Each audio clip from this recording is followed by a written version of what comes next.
ziharibike. Haleluya. Amen. Lakini wako kanisani, ikifika Jumapili wanapiga ngoma, wanacheza keyboard, wanasoma maandiko, wanafanya kitu gani, lakini bado wana miungu za Labani katika maisha yao. Amen. Utakapoondoka mahali hapa, ili utembee pamoja na mimi, pitia mahali kuna kaburi la nani? La Rahel.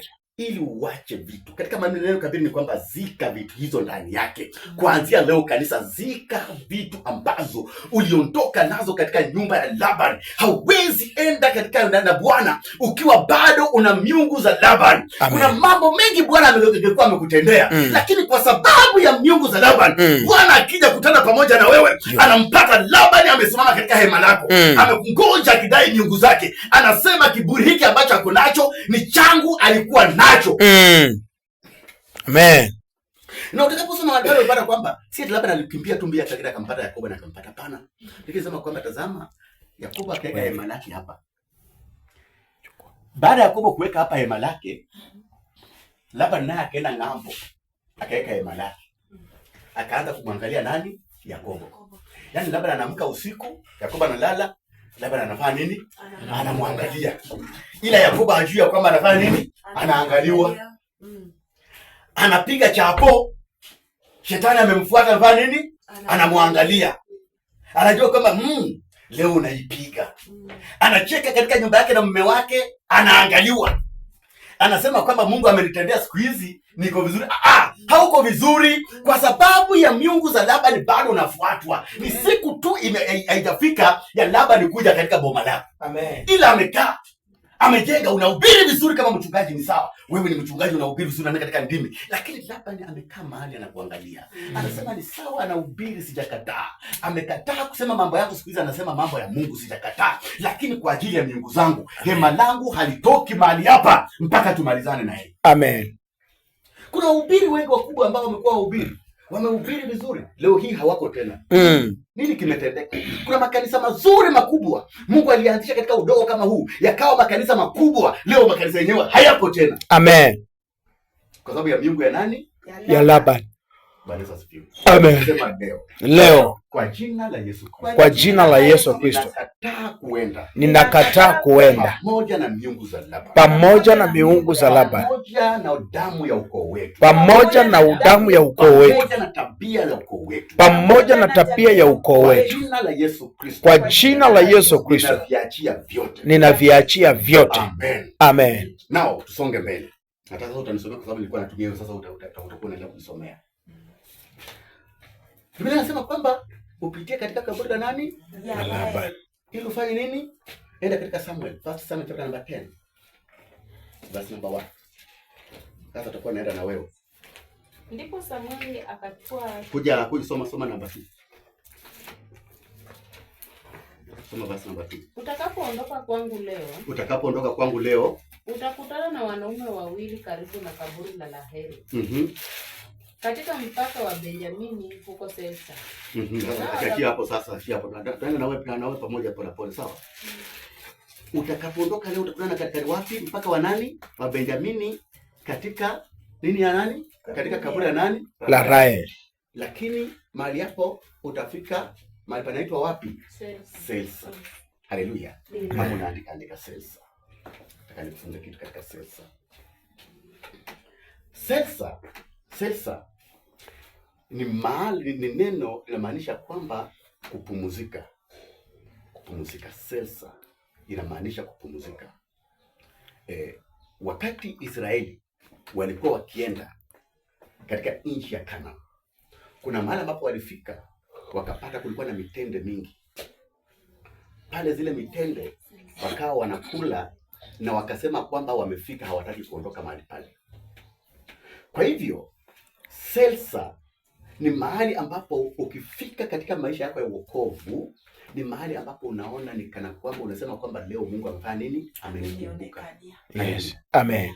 Lakini usisahau ya kwamba ni safari bado inafanya nini? Inaendelea kwenda. Sasa watu wengi, wahubiri wengi, wachungaji wengi, watu wa Mungu wengi, makanisa mengi yanapofika Selsa ni mahali ambapo watu wengi huanguka. Watu wengi hujisahau. husahau ya kwamba Mungu anawataka wafanye kitu gani.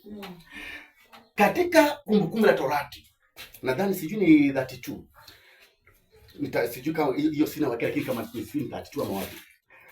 Biblia inasema kwamba Mungu anazungumza kwamba usikize Yeshuruni. Anamuita Yakobo Yeshuruni. Lakini anasema kwamba umekula, umenenepa, umewandaa, umepiga mateke. Yaani umefika Selsa. Watu wengi wanapofika Selsa husahau Injili. Husahau neno la Bwana. Husahau Mungu amewatoa wapi. Usahau hao watu Mungu aliwapitisha katika maneno gani. Walikuwa watu wa kufunga, wanasahau kufanya kufunga. Walikuwa watu wa maombi, wanasahau kuomba. Ni watu ambao wanajisahau na kufanya mambo yao venye wanataka. Amen. Kwa sababu wamefika wapi? Selsa. Selsa ndio mahali ambapo watu ambao ni waimbaji wengi wameangukia. Kwa sababu unapata kwamba kila wakati unaitwa, tunakuita uje utuongoze, utakuwa katika mkutano fulani uwe guest singer. Wahubiri wengi wanaanguka, wewe ndio utakuwa guest speaker katika crusade fulani, katika conference fulani. Tunakutumia fare, tunakutumia air ticket, tunakufanyia namna hivi. Wanatendewa mambo mazuri kwa sababu wamefika wapi? Selsa. Wakifika mahali pale kiburi kinawakuja. Watu wa Selsa ni watu ambao wanaambiwa kwamba alikuwa leo hii wanakuambia kwamba omba, unaomba. Lakini baada ya kufika Selsa, watu wafika mahali pale anasema kwamba mimi siwezi omba, labda nihubiri. Siku ile tukaenda na huyu apostle mahali fulani. Nimekuwa Uganda, nikapigiwa simu. Kaambiwa apostle, mzee amekufa. Na juu mzee amekufa, huyu mzee alisema kwamba ni wewe utamzika. Ikabidi nikaomba nafasi kwa kazi, nikaambia nikasema hivi, mnisimamishe leo, mnipe wiki 2, naenda narudi Kenya kwenda kuzika mzee kanisani. Nilipofika kule, kumbe yule mzee anakuanga pia na kanisa ya Friends. Nikapata Friends wamefanya wamekaa. Tulikuwa na huyu apostle original shahidi. Yeah. Tulipofika wakatuambia hivi, nyinyi utasema tu jina alafu kae chini. Original Friends. Nikasema jina yangu naitwa Apostle Sami, nikafanya nini? Hata sikusema Apostle, nilisema Sami, si ndio? Yeah. Nikaita wachungaji wakasema, nikasema naitwa Sami na nikafanya nini? Nikakaa chini. Baada ya kukaa chini, yule mtu akakuja tena bado. Pastor mwenye nilikuwa naye tulikuwa watatu, mimi Apostle Moses na Brian. Brian akasema Apostle, kama tutoke tuende. Kwa sababu hii ni madharau. Na sasa huyu apostle ananiambia, apostle, hao wanasema sasa wamekupea kazi ya kwenda kuombea familia. Yule basi nilikuwa naye akaniambia hiyo ni madharau. Usikubali. Kwa sababu huyu mchungaji ni mmoja, yeye ndiye amesimamia program, yeye ndiye amehubiri, na yeye ndiye anaenda kuzika, amekwambia uende uombee familia. Kataa. Hallelujah. Amen. Lakini kasema kwa sababu ameniambia kuombea familia, nitafanya nini? Nitaombea. Baada ya kuiombea hiyo familia, Mungu alitenda mambo makubwa sana. Jumapili iliyofuata watu walikuja kanisani kwa sababu walisikia maombi. Hallelujah. Amen. Kiburi kisiwahi kufikisha mahali ukakataa vitu vidogo ambazo ulikuwa unavitamani kufanya wakati wa kitambo. Amen. Kitambo ulitamani sana hata uwe tu asha kwa mlango wa kanisa. Lakini sasa kiburi kimefikisha mahali unatamani kama hutakaa mbele hauwezi kaa kanisani. Ndio unaona kuna waimbaji anakataa kuja kanisani ili wakose mtu wa kuimba kanisani ili aulize watu kwamba imekuwaje kanisani.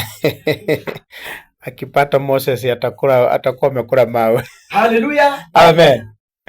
Kwa sababu wewe tu ndio unatoanga kanisani. Unajua nahubiri huu ujumbe kwa sababu najua kwamba inasi haiendi kwetu peke yetu. Amen. Kwa sababu wewe tu ndio unasimama unatoa shilingi 3,000 kanisani na watu wengine wanatoanga shilingi 100. Leo unakataa tu kutoa makusudi ili uone kwamba pesa 100 zao zitawafanyia nini. Amen. Lakini Esther, Mordekai akamwambia Esther, nani ajuae kama wakati huu ndio wakati Mungu alitengeneza kwa ajili yako? Lakini ukikataa, Mungu atafanya nini? Atatutokoa katika njia nyingine. Mungu ana njia zake. Wewe ukifika Selsa ukajiona kiburi, Bwana analeta wengine, anawafikisha mahali pale wafanye kazi ya Bwana. Amen. Ukifika Selsa, unataka kuhubiri injili ya Bwana. Bwana anainua mtu mdhaifu ili akuja kuhubiri injili yake na watu wamsikilize yeye. Ukifika Selsa ukakataa kusimama na kazi ya Bwana, Bwana analeta kama mtu mahali kanasimama na kazi ya Bwana, kazi ya Bwana inasonga mbele. Amen. Glory to God. Hallelujah. Amen. Safari ya kutembea na nani? Na Mungu. Ina vitu ambazo unapitia. Kitu cha kwanza, ili utembee na Yesu lazima ufanye nini? Upitie wapi? Kwa raha. Ya pili, utafikishwa Selsa ili Bwana akupumuzishe. Mapigo aliyokupiga itulie, uone uzuri. Biblia inasema hivi. Kuna mahali ambapo lazima tu ujifunze kuanzia leo. Kuna mahali Yesu Kristo alipitishwa na wewe lazima utapitishwa. Maana inasema hivi, baada ya Yesu Kristo kubatizwa, kisha Roho wa Bwana akamchukua mpaka kwenda wapi? Nyikani. Alipofika nyikani, maana inasema kwamba akawekwa juu ya nini? Ya mlima. Alipokuwa juu ya mlima, Shetani akasema hivi, ninakuonyesha mali yote ya ulimwengu huu, ya kwamba ukininamia mimi ninakupa hii mali. Lazima ufikishwe mahali penye roho penye Shetani atakuja kukuonyesha uzuri wa ulimwengu huu. Hapo tunaona kwamba mtu alikuwa hajajua kunyoa hizi vitu, sasa ameanza kuvinyoa vizuri na kuzitengeneza. Alafu sasa alikuwa mwombezi, ameanza sasa kuona anataka aonekane. Kwani wakati ule haukuwa unaonekana? Umefikishwa juu ya mlima. Hauwezi ubiri kila gari, hauwezi fanya. Hapo ndio unaona kwamba mchungaji hauwezi kubali. Apostle Sami siwezi kubali kuingia nilikuwa nimebeba Bible. Lazima nibebewe Bible yangu na niletewe kwa heshima, kwa sababu nimefika Celsius. Amen. Sijui kama unanipata. Amen. Bwana asifiwe. Amen. Kiburi kimemaliza watu wengi wa Mungu. Kwa sababu wamefika wapi? Celsius. Wanakimbia na mabodyguard nyuma yao. Akitembea, niliona mwingine akitembea, watu wanachukua mchanga penye amekanyaga, wanaenda kutupa kwa mashamba zao zisibarikiwe. Watu wanainamia mpaka wanapusu viatu zao. Wamefika wapi? Celsius. Sikatai, Mungu hufikisha watu Celsius. Lakini kile nimekuambia ni kwamba unapofika Celsius, usifanye nini? Usisahau Mungu. Haleluya. Nani hapendi kupigiwa Celsius? Iko katika channel ya wahubiri. Iko katika channel ya watu ambao wanamwabudu Mungu. Yeyote anayemwabudu Mungu lazima, hata kama unateseka leo, nataka kukuambia hivi, Mungu ana Celsius mbele yako. Amen. Lazima atakupumuzisha. Lazima atakutengenezea. Tembea kwenye umetembea, Bwana atakuja kupumuzisha. Kwa jina la Yesu. Ila mwanangu, ukifika pale usifanye nini? Usimsahau nani? Mungu wako. Amen. Kuna wahubiri ambao leo wameambiwa na serikali, ukitaka kuondoka katika nyumba kwa sababu ya umaarufu ambao Mungu amekupatia. Sisema kwamba Shetani amempatia. Mungu hupeana umaarufu. Nataka unipate. Mungu hufanya nini? Hupeana umaarufu. Kwa sababu ya umaarufu ambao Mungu amekupatia, piga simu tukutengenezee njia, kwa sababu watu watakufuata wengi. Usiingie supermarket kwa sababu supermarket itajaa watu. Lakini kwa sababu ya hiyo wamekuwa na kiburi. Sasa wameona kwamba hao watu ni wakubwa sana. Kuna mtu saizi mchungaji sasa ukimpigia simu mwambie naomba uje uhubiri kwangu, hawezi kuja kwa sababu anakuambia kwamba tengeneza pesa fulani kwanza. Kuna waimbaji namna hivi. Lakini leo hii Apostle Sami vile anahubiri namna hivi, akiambiwa tu kuja hapa Kisumu tutakutumia shilingi 300, hata usipotuma anatafuta pesa transport yake, anaenda mwenyewe anahubiri anarudi. Lakini inakuanga nini? Inafika mahali unafika mahali unasema kwamba sasa hauwezi enda. Ninahubiri haya maneno kwa sababu tunaanza kanisa mpya. Amen. Ambao ni ndogo leo. Katika udogo huu mmenyenyekea. Siku zinakuja Mungu atawapa watu wengi. Waache kuwa na kiburi. Amen. Hii ni kanisa yetu. Sisi tulitoka nayo mbali. Sisi ni mimi ndiye nani? Huyu ni nani amekuja kuimba hapa kanisani? Huyu ni nani anatembea na pastor? Huyu ni nani anahubiri hapa leo? Mbona pastor analeta watu kuhubiri? Nimeona paka kuna washirika pastor akiita mtu kuhubiri kanisani lazima aende awasungumuzie. Awaombe ruhusa. Kuna kanisa imevunjika Eldoret. Na hiyo kanisa unajua kwa nini? Apostle Sami mimi ni mmoja wale ambao nakwambia mama, nakupea ushuhuda ambao ni wa ukweli, ambao unaweza kuonyesha nikwambia kwamba ile nilikuwa nakwambia ni hiyo. Sisi tutaje hawa watu kwa mtandao, lakini wakisikia watajua kama apostle anamaanisha nini. Mimi ni mmoja wa waanzilishi. Baadaye mimi ni mmoja wale ambao walienda kubakeni mpaka tukanunua plot. Baadaye kwa sababu ya vita wakanipiga nikaondoka. Sasa mchungaji mmoja akabaki, wawili kwa watatu. Mmoja akabaki akasema, natamani, wakati mke wake alijifungua akasema, mimi mtu nataka niwekee wakfu kwa mtoto wangu. Ni nani? Ni Apostle Sami. Akaniambia, Apostle najua uko busy, lakini kimbia tu uje tafadhali Jumapili fulani uniwekee mtoto wangu. Nikaingia pale masaa 4. Nilipoingia nikapita direct kwa madhabahu kwa sababu program zangu ni mrefu. Nikaletea kabarua kwa madhabahu, nilikuwa nimeanza kufundisha kitu. Apostle, tunashukuru kwa sababu ya kuja kanisani. Mshirika analeta barua. Tunashukuru kwa sababu ya kuja kanisani. Kitu tunakuomba usiwekee mtoto wako. Kimaliza weenda. Haleluya. Amen. Lakini Roho Mungu alikuwa ananiongoza kusema kwamba huyu mchungaji amehitaji wewe unene neno kwa ajili ya nani? Ya mtoto. Lakini washirika wanakataa. Nikaendelea mbele nikafanya hivi. Nilipoondoka, huyu mchungaji akakaishwa chini. Kwa nini ulimuita apostle na haukutuhusisha sisi? Na si mimi peke yake, amewahi pia kalishwa kwa ajili ya mtu mwingine. Kwa sababu washirika wamefanya nini? Wamefika wapi? Celsus. Hao ndio wanalipia mchungaji rent. Hao ndio wananunulia mchungaji akule chapati kwake, ni hao wanapigana Christmas ikifika wafanye budget. Sasa mchungaji asipofuata mambo yao, wanamweka chini. Wanamwacha. Ndio tanagonga mlango mchungaji. Mchungaji asipofuata mambo yao, watoto wa mchungaji hawaendi shule. Kwa sababu washirika wamefika wapi? Celsus. Usifike Celsus Bwana, mtoto wangu, ukageuka ukawa na kiburi, ukaanza kujipiga kiburi, ukawa na matege katika nyumba ya Bwana. Sisi kama kuna mtu anamfunza kitu kabisa. Amen. Acha tutoke Celsus, endelea mbele. Inasema nini? Nataka nimalizie niachie mahali. Alafu tuone. Namba 3. Ulikuwa namba 2. Soma. Namba 3 nasema. Namba 2 umemaliza? Namba 2 sikuata nimemaliza. Maliza yote kwa sababu naenda neno kwa neno. Namba 2 tulifika sasa. Nao watakwambia watu gani? Wale watu watatu ambao anakutana nao. Watamwambia watu wawili. Punda hao uliokwenda kuwatafuta wameonekana. Punda hao ambao ulienda kuwatafuta wamefanya nini? Kwa sababu wamefika wapi? Celsus. Ukiwa Celsus, hata ujumbe ambao unapokea ni ujumbe mzuri. Kenye ulikuwa unatafuta kimefanya nini? Kimepatikana.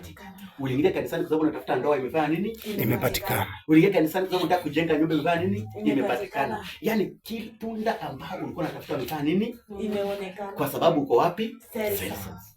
Endelea mbele. Natazama baba yako ameacha kufikiri habari za. Tazama baba yako amekataa, ameacha sasa afikiri mambo ya punda. Anafikiri kuhusu nani? Endelea.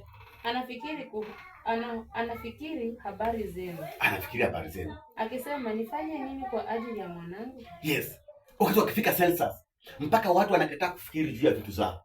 Wanafikiri tu juu yako. Apostle atakula nini? Umefika Celsus. Mama nani atafanya namna gani? Hata umefika wapi?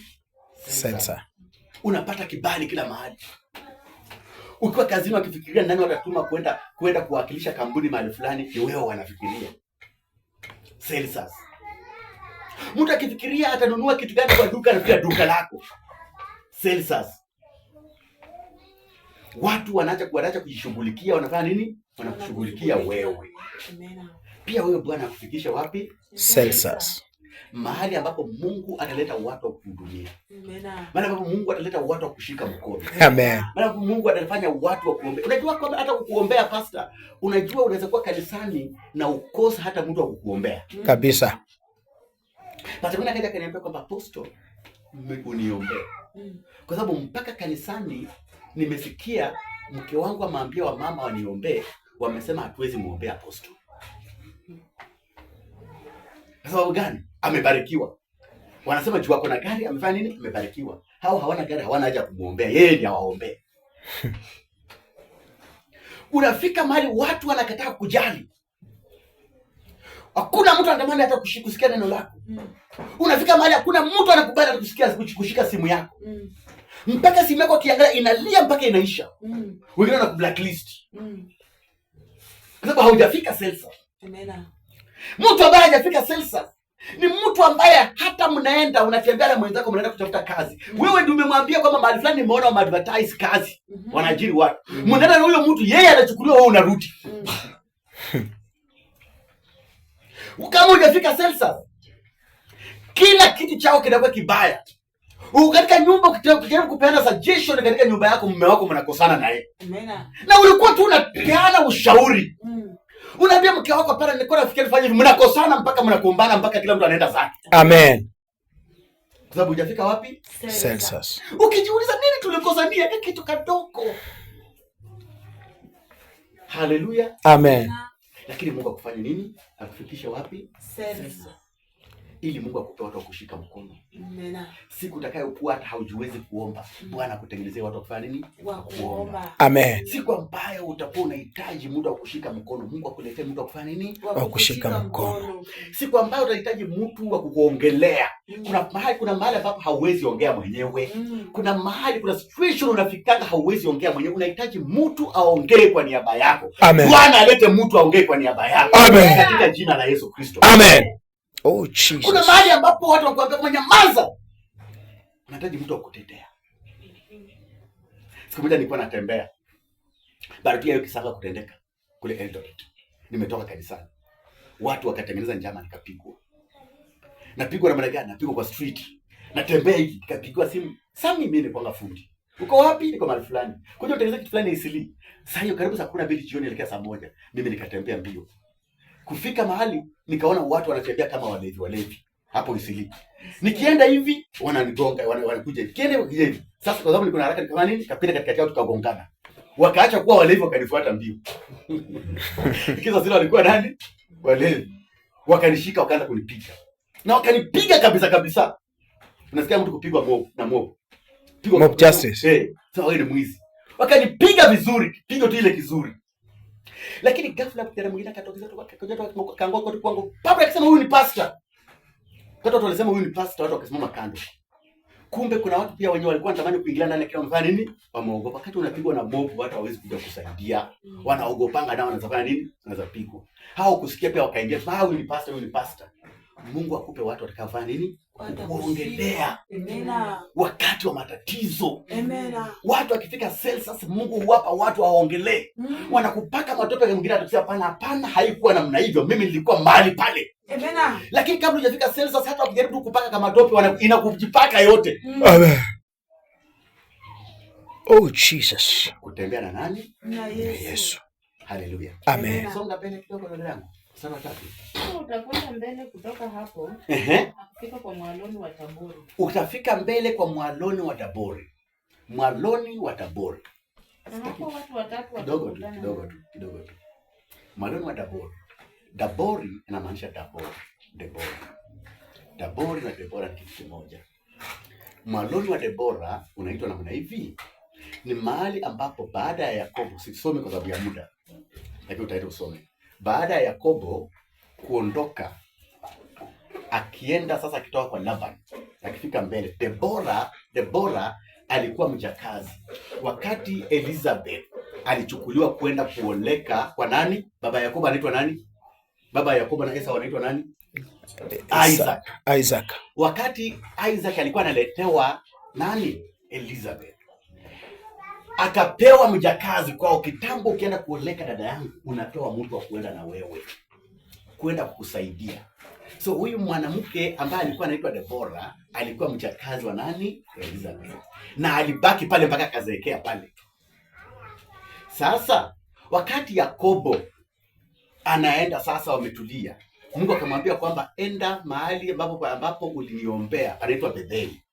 Mahali penye uliniabudu, mahali penye uliweka maagano na mimi. Sasa walipofika pale, baada ya ibada muda fulani, Debora akafa. Wakamuzika chini ya mwaloni. Mwaloni ni mti. Walipomuzika pale, Yakobo akaita mahali pale Aloni Bakuthi. Hiyo ni story katika Biblia, kisitaki kuigusa. Najua natamani sana kukuambia mambo mengi. Akaita mahali pale Aloni Bakuthi. Maana neno Aloni Bakuthi inamaanisha kwamba mwaloni wa nini? Wa kilio. Kwa hivyo sasa nasema hivi, utakapotoka mahali hapo utafika katika mwaloni wa Debora. Amen. Mahali penye watu wakifika mahali pale kunakuwa na kilio.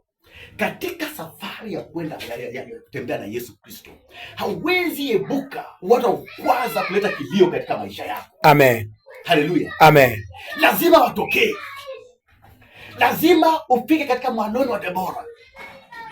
Mahali ambapo watu wanatamani, wanasema kwamba ni nani atakaye nisikiza, wanakataa kusikiza. Mahali ambapo watageuka, wewe ni mhubiri lakini unakuita devil worshiper. Nilikuwa na ubiri mahali fulani. Mtu akasema kama mmeleta devil worship kwa kanisa leo. Kwa sababu mmehubiri na vitu zake zimefanya nini? Zimeharibika. Lakini anakuanga kanisani. Na watu wa kanisa ndio wanaharibianga kanisa. Sio watu wa nje wanaharibianga nchi kanisa. Ukisikia mchungaji anapigwa, ni watu wa ndani kwa kanisa ndio huanza vita na mchungaji ili watu wa nje wajiunge na yeye wapige. Watu wa ndani wasipopiga mchungaji hawezi piga. Amen. Haleluya. Amen. Watu wa ndani wakimshika baba yao mchungaji, kanisa haliwezi pigwa. Amen. Ni nini kinafanyaka kanisa lipigwe? Ni kwa sababu watu wa kanisani huanza kulipiga kanisa. Amen. Bwana Yesu asifiwe. Amen. Sasa utafika katika Malona Dabora. Hapo mahali pa uchungu. Mahali pa kulala njaa. Usione unalala njaa na uko kanisani ukadhani kwamba umemwacha Kristo ama Kristo amekuacha. Usione unahangaika ukadhani kwamba Kristo amekuacha, bado yuko pamoja nawe. Haleluya. Amen. Songe mbele, najaribu kwenda haraka. Na hapo watu watatu watakutana nao. Na hapo watu sasa sikiza. Hapo watu wangapi? Watatu.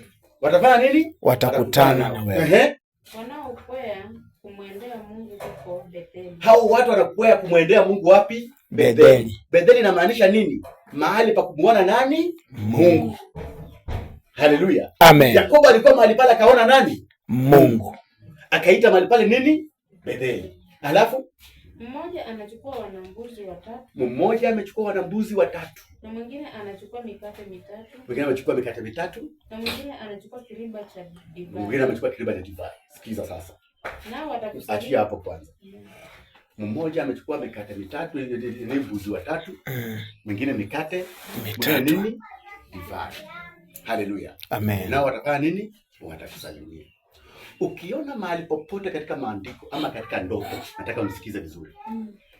Ukiona mahali popote katika ndoto ama katika maandiko, ukawaona mbuzi, wanasimamia vitu viwili. Kusimamia sacrifice ama kusimamia hatari, kuhatarisha mbele. Maandiko yanasema hivi, kisha kondoo atakuwa mkono wa kuume na mbuzi ataenda mkono wa nini? Wa kushoto. Katika maandiko. Ukiona mbuzi inakwambia unahitaji kuwa makini katika kuchagua. Kuna kushoto na kulia. Mbuzi inamaanisha kushoto na kulia. Kuwa makini sana. Katika safari ya mbinguni kuna hiyo nafasi ya kwamba uwe makini. Kila uamuzi ambao unafanya uwe makini. Bwana Yesu asifiwe. Amen. Inasonga mbele, nasema maana gani? Nasema hivi, kisha wengine watakuwa na mkate. Mkate inamaanisha neno ambalo utapewa. Lakini maandiko yanasema hivi utakaposonga mbele kwamba kisha utachukua mikate mingapi? Miwili. Si ndio? Si ndivyo imeandikwa? Unachukua mikate ngapi? Miwili. Inamaanisha kwamba si kila neno utalichukua. Kuna neno lingine kuwa kuna mbuzi. Kuwa mtu wa kuangalia kushoto kulia. Si kila wahubiri watakuja mbele zako watakuwa wanakufunza mambo ya ukweli. Wengine watakuja kukudanganya. Wengine watakuja kukupa neno kwa ajili ya tumbo zao. Watakuja kukupa neno kwa sababu ya mambo zao. Watakutengeneza sheria kwa sababu ya mambo yao. Kushoto kulia. Haleluya. Amen. Kuwa makini katika safari ya mbinguni. Hii story hii inaenda mrefu sana, lakini nataka nikatishie kwa sababu ya nafasi ambayo tunaendelea nayo. Lakini tukienda katika ushuhuda mara hii nitakuja kuimaliza katika ushirika. Nitaenda kuimaliza hii video. Amen. Hii ujumbe kwa sababu mara mingi nimeanza ujumbe nimeacha ujumbe nilikuwa naye hapa nifanya nini? Uliacha. Yeah. Ujumbe nimekuwa nayo kwa dadangu Claire nimefanya nini? Umeachia kwa njia. Lakini hii mara hii lazima tufanye nini? Lazima tuimalize. Haleluya. Amen. Maandiko yanasema hivi ya kwamba kuwa makini sana katika njia za kutembea na Yesu Kristo. Si wote dadangu watakuja aseme Bwana asifiwe eti wote wako pamoja na wewe. Wengine wanasema Bwana asifiwe ili wakupate wafanye nini? Wakumalize. Sio kila maandiko utasomewa wote watatafsiri, watafafanua venye Roho wa Mungu anataka. Wengine watafafanua maandiko kulingana na mawazo yao, jinsi wanavyotaka wewe ufanye nini? Uende. Kwa sababu wamepanga kukuambia kwamba hii kitu ni kizuri na kimekatazwa, watakutafutia andiko wa kuonyesha kwamba hicho kitu ni kizuri kwa sababu ya mapenzi yao. Watatengeneza maandiko kulingana jinsi wanavyotaka. Kwa hivyo tunapoanza leo ibada ya leo, nataka muwe makini sana ya kwamba lazima tujue kwamba kina nani tutakutana nao, na tutakapokutana nao wanatufunza kitu gani ili tuweze kusonga mbele. Bwana asifiwe. Amen. Simama kwa ndugu yako.